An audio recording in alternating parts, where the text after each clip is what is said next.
everyone. For today's lesson, we are going to discuss about robotics and what would happen when technology and humanity cross.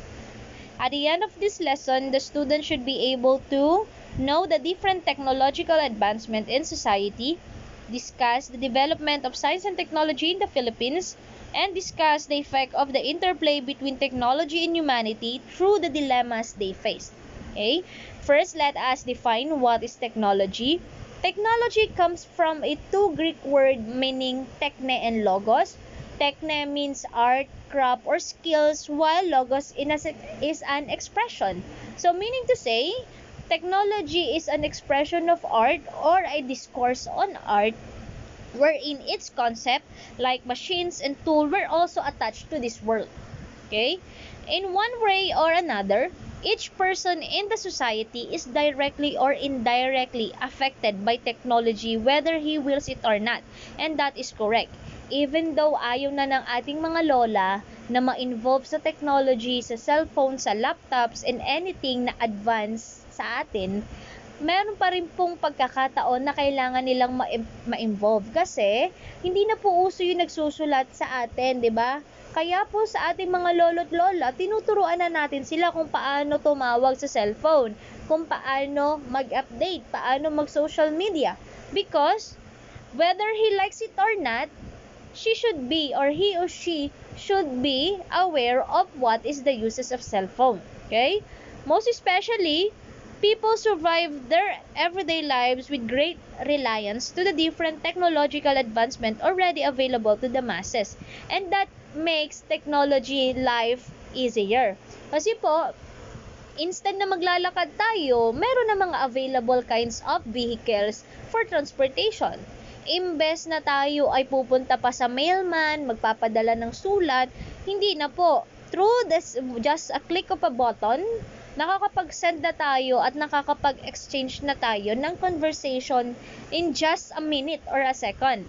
Technology is already an inevitable part of society, meaning it cannot be avoided. Part na to ng buhay ng tao.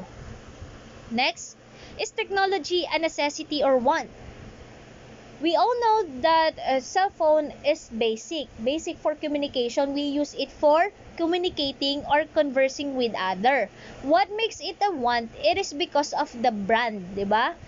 Alam lang natin kahit nga keypad kaya natin 'di ba? Kaya nating gamitin para maka-text. Pero naging want siya kasi the different features, pataas ng pataas yung standard natin ng paggamit ng cellphone. Mas gusto natin yung mga branded. And that makes it a want. Okay? What is the purpose of technology? It makes us convenient. Kahit saan tayo pumunta, kahit saan pa at ano pang ginagawa natin, through the use of technology, napapadali ang buhay ng tao, napapadali ang gawain ng tao. And also, it give us the pleasure, okay? The happiness and the communication with the other people. Okay? Like, ano naman po yung mga negative things na pwedeng makaharap natin through using technology? Anything too much is bad. Okay? Lahat ng sobra ay masama. Various ethical dilemmas involving the use of technological devices. Because there are some devices or technology na nakakasira po ng environment, nakakasira sa katawan ng tao, at nakakasira sa psychological system ng tao. Okay? Also, through the misuse or invention to produce bad result, may mga technology po na nakakapagbigay ng negative result, just like po sa mga binigay ko sa inyo, through environment, through human, and kung ano yung mismong proper balance ng ating earth. Kasi nga po, ang mga tao so much dependent na sa technology na meron sa masses. So dahil doon, nakakalimutan na nila kung paano mabuhay ng normal. Okay? Paano mabuhay ng walang technology. Next. And this, in the pictures, you can see there are different gadgets or technology na meron ang mga Filipino. Basic to. It is about television set, mobile phones, computer, and humanity. Okay? These are the evolution of television. As you can see, it started with 1930s. to 1940s, 1950s, 1960s, up to 2010. So, di ba, isa lang naman po ang meaning ni television. Television, according to Kantar Media in the Philippines, 92% of urban homes and 70% of rural homes own at least one television set. And that is a good thing. Ibig sabihin, ang Pilipinas at ang mga Filipino ay hindi na po nahuhuli when it comes to television. Ano man yung itsura niya. Okay? Ano man yung brand niya. Ano man yung features na. Household with TV set reach 15.135 million no the 2012, and what would this imply? Okay? That means that Filipino loves a different entertainment. Yon, ultimate medium for advertisement placement, and that is why television is made, para magkaroon po tayo ng awareness sa mga materials or available in the masses or available product in the market. And also, kaya po nakakapanood tayo ng iba't ibang mga palabas kung saan may ini-endorso na mga products. It is also almost all use this particular type of device. Television plays a great role in the lives of the people because dito tayo nakakapanood ng mga news local. Nagiging aware din tayo international about sa kanilang mga natural phenomena. So, dahil po doon, nagiging worldwide ang uses of television. Okay? Mga news, mga culture, like yung panunood natin ng mga Korean drama, panunood natin ng movies ng ibang lahi. So, dahil nga po sa television, it becomes a great role, a great, it gives great impact in our lives. Okay? How does television started? It started with Paul Gottlieb Nipkow, wherein it started with late 1880s. Successfully in his attempt to send images through wire with the aid of rotating metal disc and electric telescope, 18 lines of resolution. And sinong tumulong sa kanya? By Alan Archibald Campbell Swinton and Boris Rossing, new system of television by using the cathode ray tube in addition to the mechanical scanner system. Okay? So let's talk about mobile phones.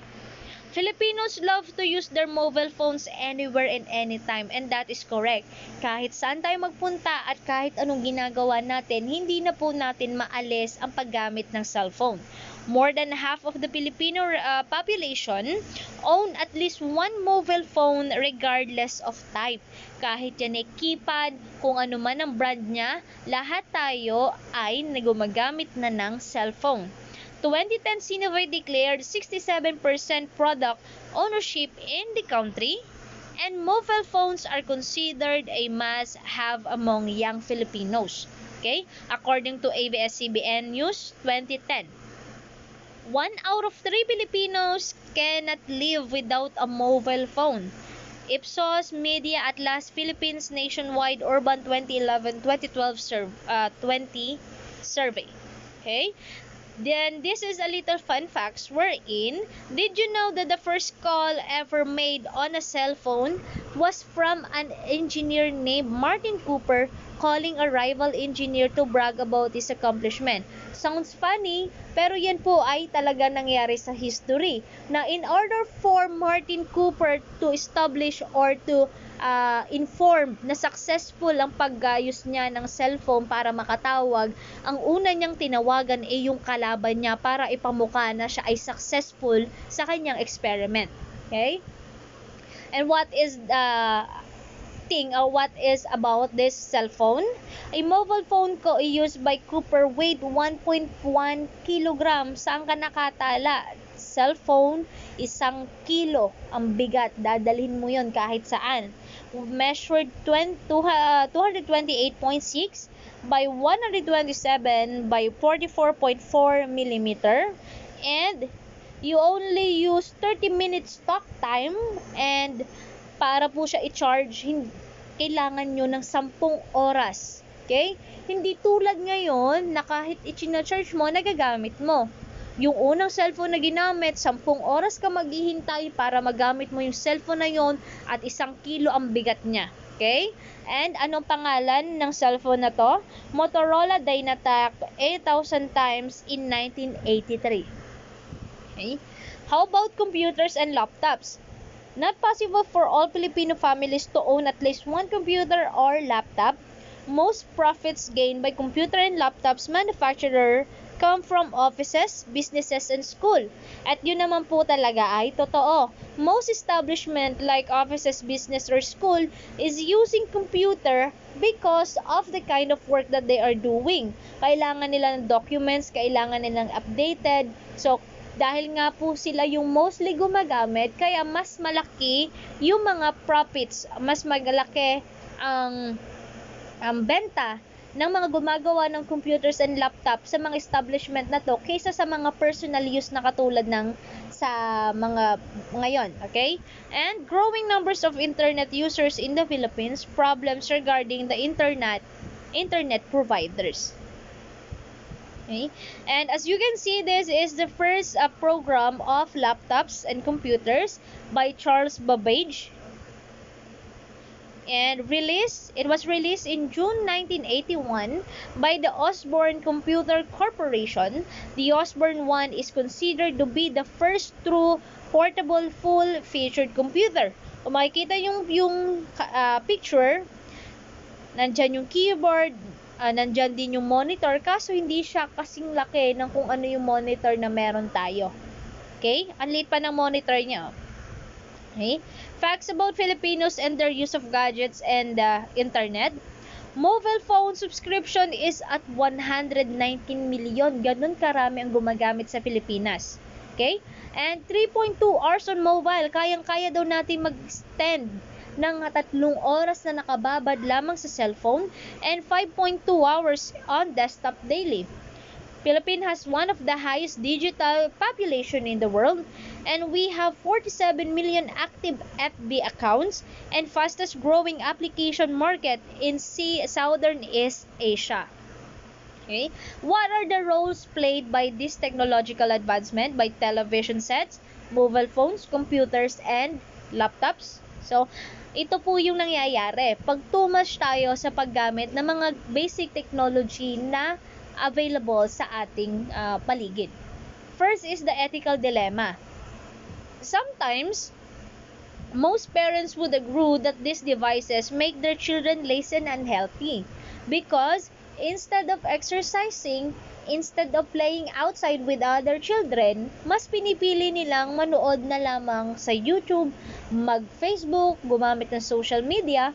And when it comes to studying, imbes na dati marunong tayong tumingin ng mga card catalog, ang gagawin na lang natin, magsa-search tayo internet, copy and paste, revise.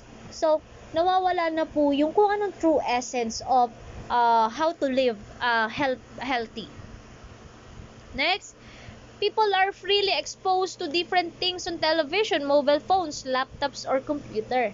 And that is the reason you should aware sa mga sinusearch ng mga kapatid nating maliliit, mga bata sa ating paligid, kasi nga si technology walang pinipili yan eh. Mas naagang namumulat ang mga bata sa mga violence na napapanood nila kung walang parental guidance. Okay? Next, ethics of responsibility. What ought to be allowed? Dahil nga po too much na tayo sa technology, too much involved na tayo sa mga gadgets na ginagamit natin, ano po ba yung mga dapat nating gawin? Ano ba lang dapat yung limitation sa mga paggamit nito? Ano yung responsibility natin sa paggamit ng mga gadget na ito? Okay? And let's have the robotics and humanity. Okay? Robot is an actuated mechanism programmable in 2 or more axes with a degree of autonomy moving within its environment to perform indicated tasks. Autonomy is the ability to perform intended tasks based on current state and sensing without human intervention. And we have different kinds of robots. The first is service robot, from the word service. A robot that performs a useful task for human or equipment, excluding industrial application. As you can see in the pictures, yan po yung different kinds of service robot natin, okay, na tumutulong sa atin. A robot may be classified according to its intended application as an industrial robot or a service robot. Okay? How about personal service robot? Service robot is for personal use, used for a non-commercial task, usually by lay person. So, ibig sabihin, ito yung personal para sa mga taong gusto lang magkaroon ng robot. Hindi nila ginagamit sa commercial. Basta ito po ay nakakatulong sa kanila for their daily living. Okay? Example is domestic servant robot, kung saan may mga robot na nag-aalaga ng mga tao. Okay? Automated wheelchair. So, yun po, kapag mga paralyzed, kapag po matatanda na, so ito po yung ginagamit na kinds of robot. How about personal mobility assist robot? What if naman po yung isang tao, halimbawa na aksidente, so may mga technology or robot na idinidikit sa kanya, and then, yun po yung tumutulong para makontinue, para mapag-aralan, mapractice niya ang paglalakad. And makikita nyo po sa picture mamaya. Okay? And next is pet exercising robot, kung saan ito po yung nasa picture, pet exercising robot. So, instead na ikaw iginagala mo yung aso mo, meron ng mga robot na mismong sila na ang maggagala ng iyong aso. While ito naman po yung sa mobility. So, kapag po nahihirapan ng maglakad, ina-attach yung robot at ina-assist yung taong nahihirapang maglakad. Next, how about professional service robot? From the word professional. Okay? Service robot for professional use, used for a commercial task, usually operated by a properly trained operator. And what is example? Cleaning robot for public places. So, sa ibang bansa, may mga robots na po na naglilinis ng mga cubicle. Hindi na nila kailangan ng maintenance and janitors. Dahil meron ng robot to do that activity. Delivery robot. So, wala na ngayon dati sa ibang bansa, kung tao nagdi-deliver sa kanila, kaya na rin mag-deliver ang robot. Firefighting robot. Okay? Also, rehabilitation robot and yung mga katulong naman po ng sa ating medicine, mga doctors, we have also surgery robot. Okay? So, this is an example of firefighting robot kung saan katulong siya ng mga bumbero kapag nagsusugpo ng sunog. Next. Okay? Did you know that George Devol is an American inventor known for developing Unimate, the first material handling robot employed in the industrial production work? So, as you can see, para siyang robot for bartender kasi siya yung nag-aabot ng mga juices, mga drinks ng kanyang mga customer. And that is the first robot, Unimate. Okay?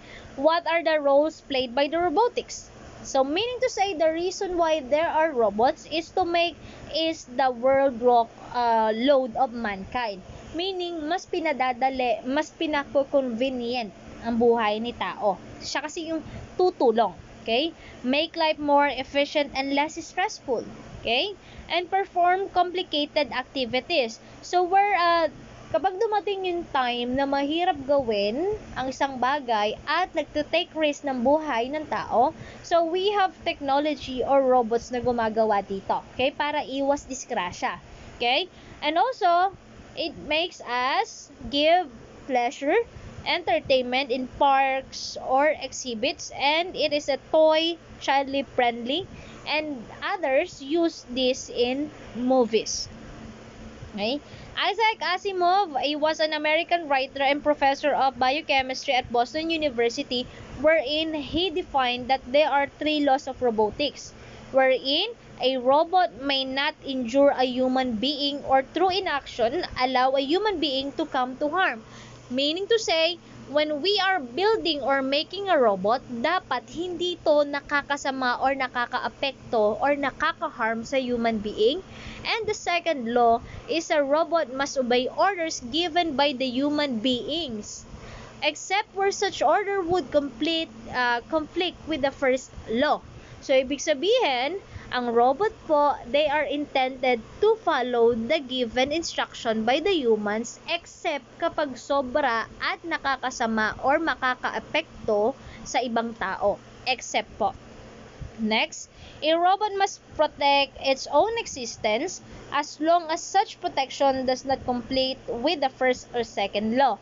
Meaning, pwede matustusan or pwede mag-continue itong robot na to if ito ay hindi nakaka-harm at sumusunod sa first law and second law. Okay? What are those ethical dilemmas faced by robotics? It is for safety. Paano po pag nag-malfunction, 'di ba? So, yun po yung mga minsan problem na kinakaharap ng mga robots, the reason hindi nagiging successful ito sa market. Okay? Kasi minsan, pag nag-malfunction, nakakasakit, bigla na lang po nasisira yung parts niya, and minsan nakakakuryente at nakaka-bring ng pahamak or risk of lives to human. Next, who should be held accountable if someone's safety is compromised by a robot? So, napakadali lang po. Once na itong robot na ito ay nagkaroon ng problem, malfunction, nakasira, ang laging tatakbuhan natin is the manufacturer or the inventor. Okay? Because robot is just an artificial intelligence given by a human. Okay? And, how about emotional competent? It is not completely impossible for robots to develop emotions. Kasi nga po, did you know, in the picture, there is a group of company named Hanson Robotics which produced Sophia the robot, yan pong nasa picture, that became the first citizen robot of Saudi Arabia. Saan ka po nakatala na binigyan siya ng karapatan, isang unang robot na binigyan ng karapatan ng Saudi Arabia para mamuhay na isang normal na citizen na kanilang lugar. And also, what makes it funny or what is make something na kakainggit, kasi itong si Sophia ay mas marami pa pong karapatan kaysa sa mga kababaihan ng Saudi Arabia. Okay? Kaya, and the question is, what if robots become sentient? Paano kung ang robot ay magkaroon na ng feelings? Okay? What if, should we granted them robot rights? Okay? And dyan na po yun, nagsisimula na. Kasi nga po, si Sophia, ma'am, bakit po si Sophia lang? Sa dami po ng pinroduce na robot, bakit po si Sophia lang ang binigyan ng rights or robot rights?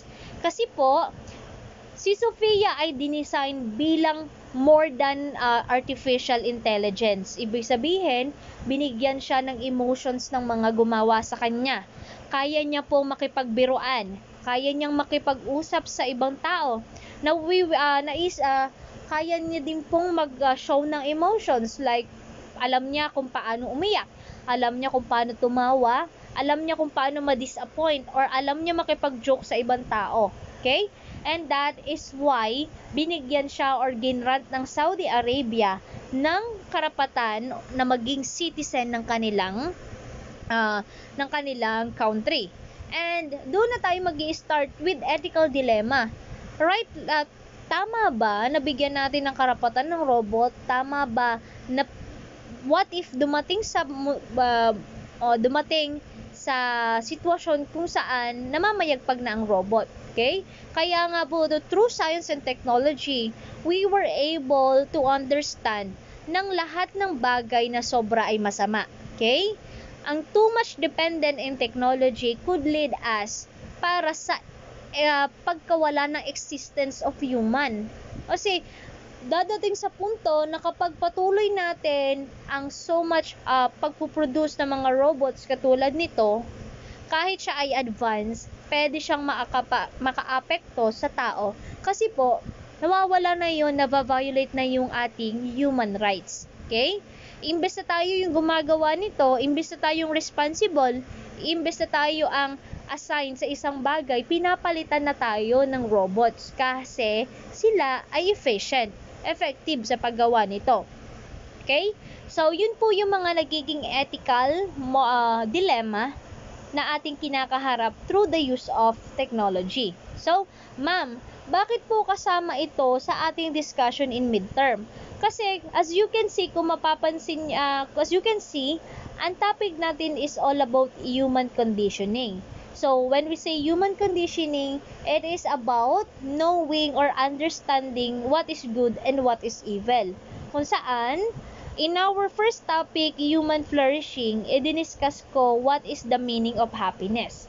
Kasi po, si happiness, kahit happy tayo sa ating mga ginagawa, minsan nakakasakit ng ibang tao. Okay? While in good life, para lang magkaroon tayo ng magandang buhay, nakakaapekto din tayo sa ibang tao. Okay? Hindi ibig sabihin na ikaw ay may good life o masayang buhay, ikaw ay completely happy. Okay?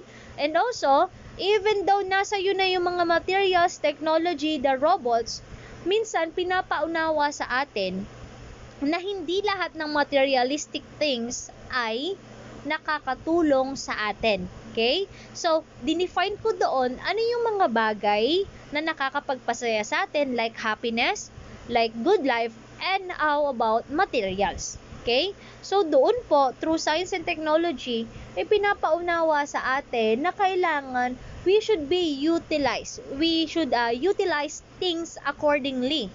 Okay? So, dapat hindi tayo masyado nagpapalunod sa mga material na bagay na available sa ating environment. Okay? So, as you can see in this picture, this is the summary of different robot na ginawa nila. Okay?